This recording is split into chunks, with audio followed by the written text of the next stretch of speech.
kembali bersama saya Gendis di sini, dan kali ini di Barat Traveling kita berada di Rumah Desa House. Ups, salah, saya ngintip deh.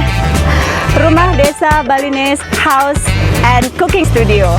Jadi kalau dari Denpasar itu sekitar 1 jam nyetir ya, atau dari daerah Bali Selatan. Kalau dari Ubud sekitar 50 menit lah. Dan dengar-dengar tempat ini adalah the real of Balinese life. Jadi kalau misalnya Sobat Bara kepingin tahu tentang apa sih atau bagaimana kehidupan para orang-orang Bali yang ada di Bali sini, itu sangat disarankan untuk ke rumah desa ini. Seperti apa? Ikuti saya yuk. Om Swastiastu. Om Swastiastu. Pak Mendra nggih? Iya benar, Mak Gendis. Iya, terima kasih sudah saya disambut di sini. Saya kepengen tahu nih Pak ceritanya tentang rumah desa, karena kan saya dengar nih informasinya rumah desa itu adalah kalau kita para turis yang datang ke Bali kalau mau lihat kehidupan asli orang Bali itu disarankan di sini. Gitu. Nah, bisa tolong dibantu Pak Mendra ceritanya? Dengan senang hati Mbak Gendis. Konsep rumah desa ini kan kita lihat banyak kita punya generasi muda yang pergi ke kota untuk mencari pendidikan, bekerja, sehingga banyak hal-hal yang ada di desa mulai tertinggal. Seiring dengan mencarikan ekonomi, di mana kita sadari di desa ini kita akan adalah sebuah desa agraris. Agrarisnya di Bali inilah yang memberikan warna nuansa budaya Bali. Sebagai orang Bali, memberikan rasa cinta dan kasih kepada Sang Pencipta dengan memberikan sesajen, karya-karya, jadi menjadi sebuah budaya. Yang di budaya ini menjadi kebiasaan. Jadi antara agama dan budaya menyatu dalam kehidupan orang Bali yang penuh colorful. Betul. Nah, inilah yang menjadi daya tarik wisatawan datang ke Bali. Dan hari ini saya akan bercerita berbeda di tempat ini, Mbak Gendis. Ini rumahnya pada umumnya rumah Bali yang disebut Balinese Compound. Antara Bali Selatan, Bali Utara, Bali Timur, dan Bali Barat berbeda-beda. Kita ada di daerah Tabanan. Tepatnya adalah Desa Baru, Kecamatan Marga, Kabupaten Tabanan. Di mana di sini adalah daerah agraris. Pada umumnya yang namanya salah satu yang disebut dengan jineng. Ini jeneng atau inilah yang disebut rumah dengan panggung ya? Bukan rumah panggung. Bukan, beda lagi. Ini rumahnya beras. Lumbung beras. Jadi rumah jineng itu adalah rumah beras. Ya. Jadi semua kekayaan ditaruh. Kalau di Tabanan adalah daerah agraris. Jadi kekayaannya ada di hasil pertanian. Makanya tempatnya ditaruh di tengah-tengah. Rumah jineng ini ya. Di tengah-tengah. Pada umumnya mereka biasanya jinengnya ada di belakang atau di pojok-pojok. Tetapi di daerah sini kebetulan di tengah-tengah. Artinya bahwasanya mereka menggunakan sebagai tempat beras, penyimpanan padi. Yang kedua disebut dengan tempat beraktivitas. Yang mengumpul di sini. Jadi termasuk Bali Bengongnya ya? Termasuk Bali Bengong. Nah, ini komplit rumah desa di sini ada komplit kompon yang disebut Bali Dangin. Jadi Dangin itu di timur. Dangin itu timur. Setelah itu yang di sini sebut Bali Daje. Tapi ini yang sudah modern ya. Yang biasa di selatan adalah dapur. Jadi kalau rumah Bali itu memang sudah sesuai arah mata angin ya Pak ya? Sesuai mata arah angin, semua itu sudah disetting sama leluhur. Kenapa rumah Bali kecil-kecil? Terus terpisah-pisah. Kita ada di Ring of the Fire, di jalur gunung berapi. Ya. Sehingga rumahnya harus terbuka. Kalau ada gempa dia mudah berlarian. Alasannya itu ya. Yang jelas pasti ada cerita. Kalau nggak ada cerita nggak ada yang dibuatkan, bener kan? Betul Ya. Seperti hari ini kalau COVID nggak ada cerita kita nggak pernah pakai masker. Ini akan kita ceritakan bahwasanya orang Indonesia pada umumnya akan menggunakan masker sepanjang hidupnya selama COVID itu tidak normal. Ya, di Jepang memakai kenapa? Sudah menjadi budaya. Nah, itulah budaya yang saya ceritakan tentang rumah Bali ini.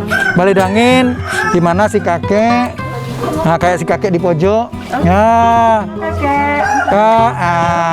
Ini beliau akan selalu bercerita tentang kehidupan kepada anak cucunya. Kamu nak boleh, ini nak boleh. Lebih banyak pelajaran yang disifat edukasi terkait dengan moral-moral yang diceritakan. Nah kalau untuk tempat tinggalnya sendiri mana nih Pak? Apakah di Dangin ini? Dangin ini berfungsi jadi 2. Ya, satu sebagai tempat tinggal, satu tempat upakara. ada sempat upacara. Upacara. Jadi dari mulai kelahiran dari bayi, dari bayi dengan rangkaiannya, terus disebut dengan nek bajang, atau nek gadis, atau nek menjadi pemuda, ya remaja, potong gigi, nikah dan kematian semua ada di sini. Prosesnya ya. Ya, dan ini something unik yang mungkin saya cerita. Ayo Mbak Gendis di sini. Oke. Nah di sini yang perlu kami ceritakan sedikit. Nah ini Mbak Gendis, ada batu nih. Batu pun ada sejarahnya. Ada cerita. Biasa. Semuanya diceritakan sama leluhur kita. Kalau batunya ini, kalau dia ada di depan rumah, di kiri, artinya dia punya anak perempuan. Kalau di kanan, anaknya laki-laki. Oke. Nah di sini membuktikan, makanya orang Bali, Indonesia berbicara mencarikan pasangannya adalah babat, bebet, dan bobot. Wow. Pengertian babat dan bebet bobot itu yang sementara ini lebih bercerita pada kekayaan. Oke. Sebenarnya babat dan bebet itu ketahuan. Saya berkawan dengan masa kecil dengan dia, saya tahu siapa dia, bagaimana pekerjaannya, bagaimana keluarganya, dan kualitas keluarga itu. Itulah sebenarnya babat bebot yang sederhana. Ketika kita berkunjung ke rumah orang lain, teman-teman kita lihat, teman saya punya anak perempuan. Iya. Nah, disinilah letak perjodohan biasanya di masa lalu. Ya. Jadi enak ya Pak ya ketika masuk ke rumah orang Bali nih, ya. Jadi udah ketahuan nih. Sensus sudah jelas. Udah jelas. Nggak perlu nanya. Oh ini perempuan. Artinya anak kita sebaya. Padanya di kampung, ya. Artinya di sinilah biasanya perjodohan itu terjadi. Kalau anaknya perempuan, makanya orang Bali cuma bertanya, kuda berapa anak? Berapa punya anak? Tidak bertanya berapa mobil jumlahnya. Nah di sini, di belakang ini kita punya yang disebut dengan sanggah. Sanggah. Ya, atau tempat untuk pura keluarga. Pada umumnya pura ini ukurannya kurang lebih 0,8% dari tanah yang dimiliki. Sanggahnya lebih bagus ketimbang rumahnya. Kenapa? Karena itu diberikan atau tempat pemujaan biasanya harus lebih bagus daripada yang dimiliki mereka tinggal. Ya, itu yang biasanya tinggal di sanggahnya itu sendiri. Nah, yang tadi cerita nih. Ya, ini mohon maaf. Ini bali ininya ya, bali danginnya ini difungsikan satu tempat tidur dan satu untuk upacara. Ya, kenapa saya bilang tadi terbuka? Satu di Bali humidnya tinggi, kelembabannya tinggi. Juga ring of fire ya? Ya, disambut kita juga di daerah yang ring of fire atau kita jalurnya gunung berapi, gempanya tinggi. Ketika ada apa-apa mereka akan mudah bergerak. Ya. Baik, karena sepertinya dari satu cerita aja nih Sobat Bara kayaknya merembet gitu loh.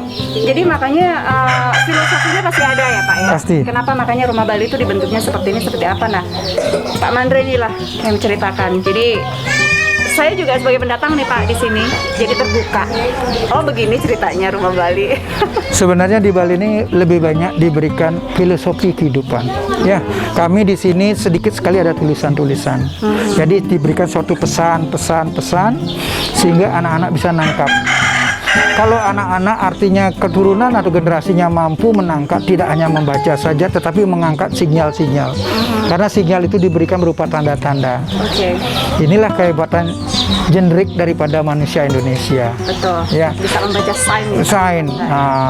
Kayak tadi saya bilang batu. Terus ada di pojok ini apa. Semuanya, maka di Bali ini lebih banyak simbol-simbol. Ya, gitu. Sudah, sambil ke belakang. Cukup menarik Sobat Bara. Dan ini kayaknya ini apa ini? Ada nenek yang sedang melakukan aktivitas ini. Apa ini? Kayak mengulek sesuatu Pak Menta? Ini nenek, kebetulan nenek kami nih. Ya, aduh. Kita yang muda aja biasanya melegukan kaki sudah merasa aduh. Tereen kan? Tereen. Tereen. Artinya dipasangin ini. Ini yang disebut dengan bore. Bore ini terdiri dari bahan-bahan rempah-rempah yang ada di sekitar kita. Ya. Ada jahe kayaknya. Ada jahe, ada lengkuas, ada kunir, ada cengkeh dan beras. Ya. Diulek. Kalau paling terkenal kita sebut dengan jamunya beras kencur. Tapi ini nggak diminum, tapi dioleskan gitu ya? Ya, ini digunakan untuk scrub saja. Kenapa kami tunjukkan hal ini? Di Bali kita jauh dengan dokter. Karena saking jauhnya dengan dokter, memanfaatkan hasil bumi yang ada, obat-obatan yang ada di lingkungan sendiri. Kita ambil di belakang, kita petik dan kita olah. Justru lebih bagus kan Pak? Ya seperti nenek hari ini membuat ini adalah digunakan untuk kehariannya. Untuk kalau kepalanya pusing dia taruh di, nah gede seperti ini aja. Seperti ini aja. Mana dia? Sama nenek. Iya, taruh di sini aja. Ya, kiri kanan. Kalau pusing. Kalau pusing, Kalau ya. yang fungsinya ini ditaruh di Sama, tidak sama. Untuk membuat ini sebenarnya membuat kepala itu lebih adem. Kalau kita mabuk perjalanan, kita taruh di sini, Mbak Des. Nah, Mbak Gendis mau coba. Kalau capek perjalanan, kalau di kaki bisa juga. bisa. Itu berfungsi untuk kita apa namanya? Nah, ini unik. Kalau Mbak Gendis dalam kondisi sehat, ketika dilulur, pinjam berdiri sebentar. Mbak Gendis taruh kaki di sini ya apa? Mohon maaf ya. Iya, enggak apa? Pijat Mbak. Wah, saya paling suka nih pijat kaki. Nah, artinya dilulur begini, ya. Kalau Mbak Gendis sehat, temperatur dalam tubuhnya sehat, ini akan kering dalam waktu 15 menit. Ya, kalau Mbak Gendis Lagi capek tidak sehat, dia bakal kering dalam waktu 30 menit. Sangat mudah sekali belajar tentang sains yang diberikan oleh leluhur kita. Nah, lagi satu Mbak Gendis. Hanya ditaruh gini aja? Iya, seger nggak? Iya, berasa adem. Masa ada. Seperti rumah orang lain ya. Biasa, rumput tetangga lebih hijau. Iya. Nah, disinilah kami memberikan pengalaman kenapa ditunjukkan ini. Jadi, orang Indonesia, khususnya orang Bali, mempunyai rempah-rempah yang bisa dimanfaatkan di rumah. Betul, betul. Sekarang ini lebih hebat sekali. Dulunya namanya boreh. Setelah jadi boreh, masuk dia ke menjadi param kocok. Param kocok. Gajah ya, kalau orang Jawa bilang ya. Setelah param kocok menjadi lulur. Masuklah ke salon disebut dengan lulur. Setelah masuk salon, masuk ke spa. Harganya makan tinggi. Masuk bintang hotel bintang 5, high class lagi. 21%. Iya. Artinya kita mempunyai kebudayaan, hasil-hasil leluhur kita itu sangat luar biasa. Dan inilah kami ceritakan kepada wisatawan bahwasanya orang Bali selalu menggunakan yang begini sebagai preventif daripada pencegah jaga dari penyakit.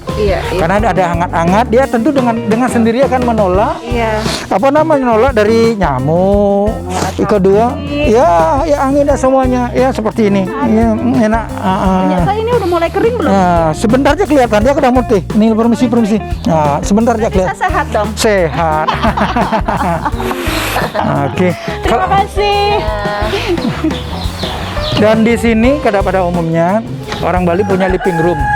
Living roomnya seperti apa? Living roomnya kayak begini. Di bawah ini ya? Ya. Orang Bali selalu ngumpul di tempat yang terbuka. Ya, kamar itu hanya untuk tempat tinggal. Ya, di mana kita duduk, semua aktivitas semua di sini. Ada kegiatan apa-apa di tempat terbuka seperti ini. That's why ketika saya memang berapa kali ke Bali sebelum saya tinggal di Bali nih ya, yang saya lihat itu selalu ada Bali bengong. Selalu ada Bali bengong. Itulah fungsinya karena memang suka ini ya. Apa istilahnya gathering? Ya, gathering kumpul dengan keluarga yang lain-lainnya. Nice. Jadi lebih sering bersosialisasi. Ya kan? Kalau di sini juga kita akan lihatin dapur. Nanti kita lihat di belakang saja ya. Baik. Mungkin kita bisa pindah ke ruangan yang lainnya. Nama Gendis. Nah, ini yang disebut dengan sensus penduduk. Dari jumlah penduduk yang ada di sini total 23 laki-laki, perempuan 16, total 39. Kalau orang Bali, orang tua disebut dengan Nanang. Nanang, kayak nama di Jawa kan? Ya, Nanang itu bapak. Bapak, bahasa halus. Enggak, itu Nanang ini adalah bahasa pergaulan pada umumnya masyarakat Bali. Kepada kebanyakan disebut Nanang. Ya, kalau dia lebih tua lagi disebut kakek. Ya. Nah, di sini jumlah dari total 39 ini yang tinggal cuma 11 orang, sisanya sudah lihat di kota. Merantau, ada yang sekolah, ada yang kerja. Nah, jadi ini rumah kenapa kami bangun, ya ingin menjaga budaya dan melestarikan adat istiadat sehingga ini masih menjadi warisan yang kita bisa pertahankan ke depannya. Jadi cukup jelas ya. Karena selama ini saya pun mempertanyakan, emang kalau rumah kayak gini kok berapa orang sih? Satu kakak atau masing-masing pintu itu beda kakak? Benar. gitu loh. Ini kita ada 5 kakak. Oh, 5 kakak. beda. Ya, ini rumah tua. Oh, ini yang paling satu keluarga. Satu keluarga 3, 4 sampai 5. Tapi memang mereka hitungannya masih berarti keluarga besar. Keluarga besar. Oke. Cukup ini ya, enlighten lah di sini. Jadi curiosity akhirnya terbunuh di sini. Oke, kita bisa lanjut di tempat lain mungkin. Oke, Sobat Bara. Ayo. Oke, Mbak. Pak Gendis, selamat datang nih. Inilah venue kita yang kita miliki. Kita siap, yang tadi itu rumah keluarga, Oke. melihat bagaimana aktivitasnya, tapi yang di sini tempat aktiviti asli. Mbak, sebelumnya kita Oke. menunjukkan yang namanya lontar. Oh, oke. Ya, Jadi di dalam buku ini bisa wow. ini. Sobat Bara, nama saya kalau ditulis dalam aksara Bali ini, saya aja nggak bisa baca kalau gak dikasih tahu.